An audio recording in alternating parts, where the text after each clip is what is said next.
సరే, ఒక వరద విపత్తు సమయంలో ఈ యొక్క అజిత్ సింగ్ నగర్ చూసుకుంటే ప్రధానంగా దెబ్బతిన్నటువంటి ఏరియా. ఈ ఏరియాలో ఒక బాధితుడిగా మీరు కూడా చాలా నష్టపోయినట్టున్నారు. దీనికి సంబంధించి అసలు కూటమి ప్రభుత్వం చంద్రబాబు నాయుడు నాయకత్వంలో అధికార యంత్రాంగం కూడా మొత్తం మీకు ఎలా సహాయం చేసింది? అసలు గవర్నమెంట్ గురించి మీరు ఏం చెబుతారు?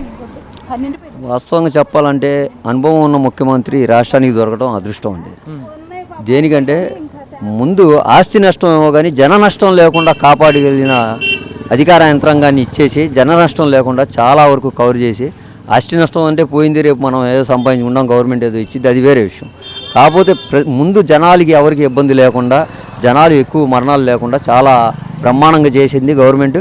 అంతేకాకుండా మళ్ళీ ఈ ప్రాంతంలో కూడా మన ఈ చూస్తున్నాం, ఎమ్మెల్యే గారికి ఫోన్ చేయగానే అమ్మటే స్పందించి ఉమా గారికి క్లీనింగ్ వాళ్ళని కానీ, వాటర్ ట్యాంకులు కానీ, నిత్యావసర వస్తువులు కానీ అన్ని విధాలుగా వాళ్ళ ఈ మధ్యన సచివాలయం వాళ్ళు కూడా వచ్చి 2 పూట్ల ఫుడ్ ఇవ్వడం, 3 పూట్ల పొద్దున్న నుంచి కూరగాయలు అయ్యి పంచడం, ఎక్కడా ఇబ్బంది లేకుండా నా జేబులో రూపాయి లేకపోయినా నేను ఉన్న రోజులు బతకడానికి, ఈ వరద స్థాయిలో నేను బతకడానికి అవకాశం కల్పించిన ఏకైక ప్రభుత్వం కూటమి ప్రభుత్వం. ఈ ప్రభుత్వానికి హ్యాండ్సప్ చెప్పాలి. దేనికంటే చిన్న చిన్న ఏమైనా జరిగి ఉండొచ్చు, కానీ ఖచ్చితంగా అనుభవంతో చాలా ముందు చూపుతో ప్రజలు ఇబ్బంది పడకుండా చేసిన ఏకైక ముఖ్యమంత్రి నారా చంద్రబాబు నాయుడు గారు. అదే చూసాం, లోకేష్ బాబు గారు కూడా తిరగటం, అసలు జనాల్లోకి వచ్చి ఈ సింగనగర్ ప్రాంతానికి కనీసం 4 సార్లు వచ్చారు. సీఎంగా ఉండి లోన్ ఏరియాకి వచ్చారు. ఆయన వచ్చి జనాల్ని అడిగి మీకు ఏ ఇబ్బంది లేదు నేను ఉన్నా అని ఒక భరోసా ఇచ్చేయడం మాకు చాలా ధైర్యం అనిపించింది. మనోధైర్యంతో ఆయన ప్రభుత్వాన్ని మమ్మల్ని ముందుకు లాక్కెళ్ళాడు. ఆయన ప్రభుత్వం కూడా మేము హ్యాండ్సప్ చెప్తామండి, చాలా బాగుంది ఈ ప్రభుత్వం. కొంతమంది రాజకీయంగా ఆరోపణలు చేస్తున్నారు, సరిగ్గా పట్టించుకోవట్లేదు ప్రభుత్వం, ప్రజలు ఇబ్బందుల్లో ఉంటే పట్టించుకోవట్లేదు, తిరగట్లేదు అంటున్నారు. దాని గురించి మీరేమంటారు? ఇందాక చెప్పా 1-2 ఇన్సిడెంట్లు నిన్న కూడా నేను చూసా టీవీలో. అది చిన్న ఇన్సిడెంట్, అది సీన్లో మనం చూసాం. అది చిన్న ఇన్సిడెంట్కి కొన్ని మీడియా, గవర్నమెంట్కి వ్యతిరేకం మీడియా ఏమో దాన్ని పెద్ద ఫోకస్ చేసి ఇచ్చేశారు. అదైతే వీఆర్ఓ తప్పిదం ఉంది, కాకపోతే గవర్నమెంట్ అక్కడ తప్పు చేయలేదు. చంద్రబాబు నాయుడు గారు దీని గురించి చాలా స్పష్టంగా జరిగింది. ఎవరైతే ప్రభుత్వ అధికారులు కావచ్చు, వరద బాధితుల పట్ల కానీ మీ పట్ల కానీ నిర్లక్ష్యంగా వ్యవహరిస్తే ఉపేక్షించేది లేదు, కాలర్ పట్టుకొని వాళ్ళని నిలదీయండి, నేను చూసుకుంటా అని చెప్పి చెప్పడం జరిగింది. ఇలాంటి ముఖ్యమంత్రిని గతంలో ఎప్పుడన్నా చూసారా? నేను అనకూడదంటే గతంలో 5 సంవత్సరాలు, 5 కాదు, నేను దరిదాపు 15 సంవత్సరాల నుంచి కాంగ్రెస్ వైసీపీలో ఉన్నా. ఎలక్షన్ ముందే టీడీపీకి వచ్చా. వాలంటరీని మేము క్వశ్చన్ చేస్తే, గత ప్రభుత్వంలో వాలంటరీని మేము క్వశ్చన్ చేస్తే మా మీద కేసులు పెట్టిన రోజులు ఉంది. ప్రభుత్వానికి అంత పని చేసినప్పుడు వాలంటీర్లని అంత పై చూపించాడు. ఈరోజు వీఆర్ఓని ఆపాం. వాళ్ళు వీఆర్ఓని ఆపితే వీఆర్ఓని సస్పెండ్ చేసిన ఏకైక ముఖ్యమంత్రి ప్రజల పక్షాన ఉన్నాడు, కానీ అధికారుల పక్షాన లేడు ఆయన. అధికారులు తప్పు చేస్తేనే, అధికారులు తప్పు చేయకపోతే అధికారులకు కూడా చాలా బాగా చెప్తున్నాడు ఆయన. అధికారుల యంత్రాంగం కూడా పనిచేస్తుంది. అలాగే ప్రజల పక్షాన వీఆర్ఓలు కానీ అధికారి కానీ ఎవరైనా తప్పు చేస్తే మీరు నిలదీయండి, నేను మీకు భరోసాగా ఉంటానని నిన్న చేసి చూపించారు.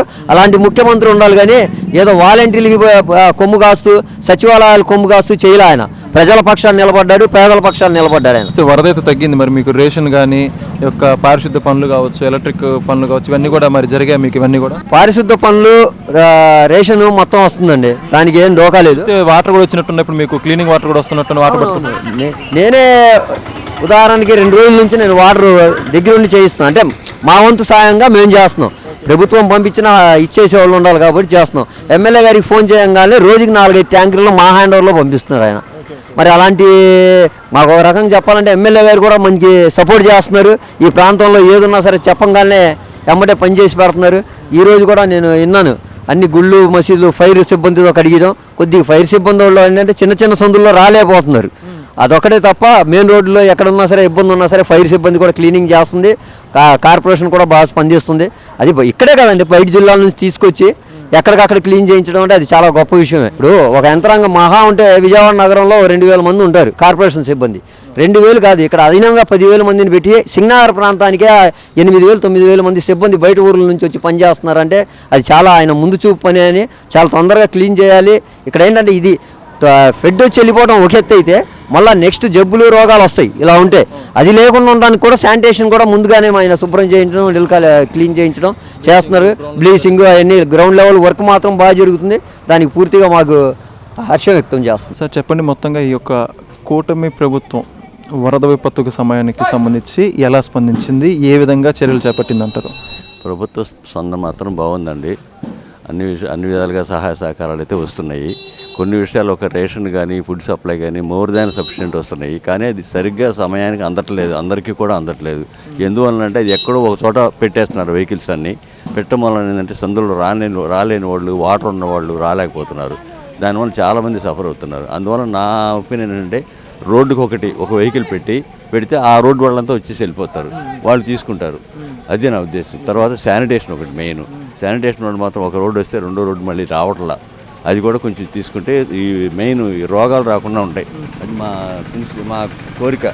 మిగతా విషయాల్లో మాత్రం మ్యాక్సిమం సపోర్ట్ అయితే ఉందండి, గవర్నమెంట్ నుంచి కానీ ఎక్కడి నుంచి కానీ సపోర్ట్ ఉంది. అధికారులు కూడా బాగానే స్పందిస్తున్నారు. కాకపోతే కొన్ని విషయాల్లో చెప్పేది ఏమీ లేదు, అది అంతకుమించి వేరే లేదండి. రేషన్ ఇవన్నీ కూడా మీకు వచ్చే ఇప్పుడు తీసుకున్నారు? ఇప్పుడు వస్తున్నామండి. ఈరోజు ఇప్పుడు లైన్లో ఉన్నాం, చూసారు కదా, ఒక ఆల్మోస్ట్ హాఫ్ అన్ అవర్ అయింది. ఇప్పుడు తంబేసి తీసుకుంటున్నాం. మా ముందు లైన్లో ఉన్న వాళ్ళు ఆల్రెడీ తీసుకొని ఉన్నారు. మరి వాళ్ళకి ఏంటంటే వచ్చిన వాళ్ళకే వస్తున్నాయి, కానీ రాని వాళ్ళు ఏమీ చేయలేకపోతున్నాడు. దానికి నా ఉద్దేశం ఏంటంటే వెహికల్స్ ఎక్కడ ఏ రోడ్డు కాడ లేదు, అవకాశం ఉంటే ఇంటికి ఒకటి రోడ్డు కూడా ఫ్రీ అయింది కాబట్టి ఆ రోడ్లోకి వస్తే ఎవరు కావాలంటే వాళ్ళు తీసుకుంటారు. రేషన్ కార్డు ఉన్న వాళ్ళకి, అది ఆధార్ ఉన్న వాళ్ళకన్నా ఇస్తున్నానండి, దానికి ఏం ప్రాబ్లం లేదు.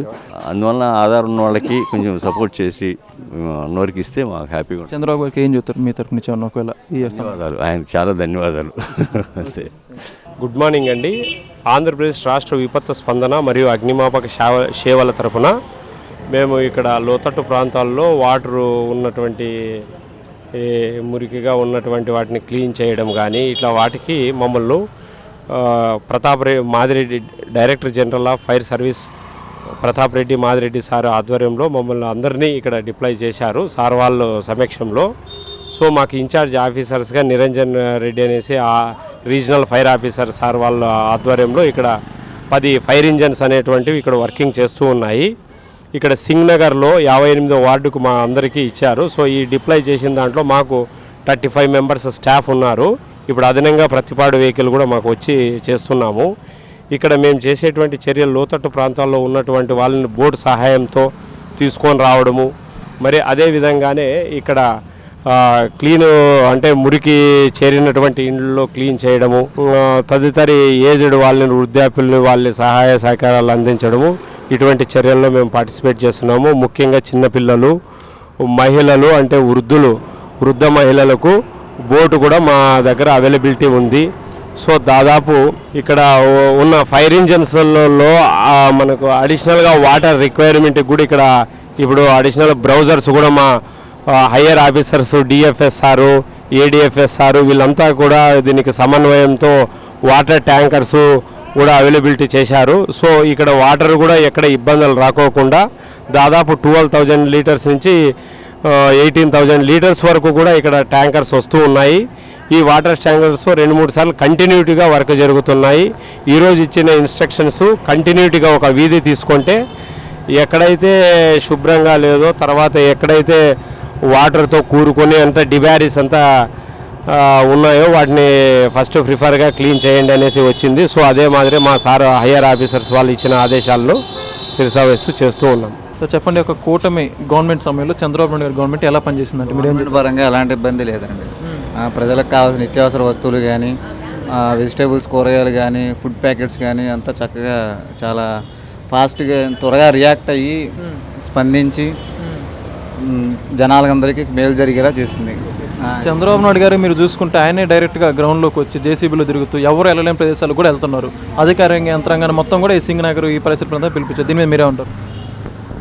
ఆయన ఈ వయసులో కూడా అలా కష్టపడుతున్నాడు, నిజంగా మనకు ఆశ్చర్యం చేసింది. మిగతా ఎవరు కూడా ఆ రేంజ్లో కష్టపడిన సీఎం ఎవరిని చూడలేదు. ఏ వెహికల్లో అలా తిరగటం అనేది, గ్రౌండ్ లెవెల్లో దిగటం అనేది చాలా సంతోషాన్ని ఇచ్చింది. ఆయన ఆ రకంగా స్పందించడం అనేది. ఈ యొక్క ఏదైతే గవర్నమెంట్ ఇచ్చే రేషన్ కావచ్చు, ఈ గవర్నమెంట్ ఇచ్చే వస్తువులు కాదు, నిత్యావసర సరుకులతో పాటు ఫుడ్ ఇవన్నీ కూడా మీకు అందాయి? అందరికీ అన్నీ. ఇప్పుడు చూస్తే మీ షాప్ కూడా క్లీన్ చేసినట్టున్నారు ఒక ఫైర్ డిపార్ట్మెంట్ వాళ్ళు. ఎట్లా? మేము ఇన్ని రోజుల నుంచి తీయలేదండి, ఇప్పుడే తీసాము. తీయగానే దగ్గరలోనే ఉంది. మాకు విధమైనగా శుభ్రం చేసి పెట్టారు. ఓకే, దాని వరకు సంతోషం అండి. మీకు సంబంధించిన గవర్నమెంట్ మొత్తం బాగానే స్పందించింది. ఇప్పుడు మాకు అందాల్సినవన్నీ ఇంతవరకు చాలా చక్కగా అందాయి, ఇబ్బంది ఏం లేదు. చంద్రబాబు గారికి మీరు ఏం చెప్తారు ఒకవేళ మీ తరఫున? మీరు ఇలాగే కష్టపడుతుంటే ఇంకో 10 ఏళ్ళైనా మీరే వస్తారు సార్. ఓకే.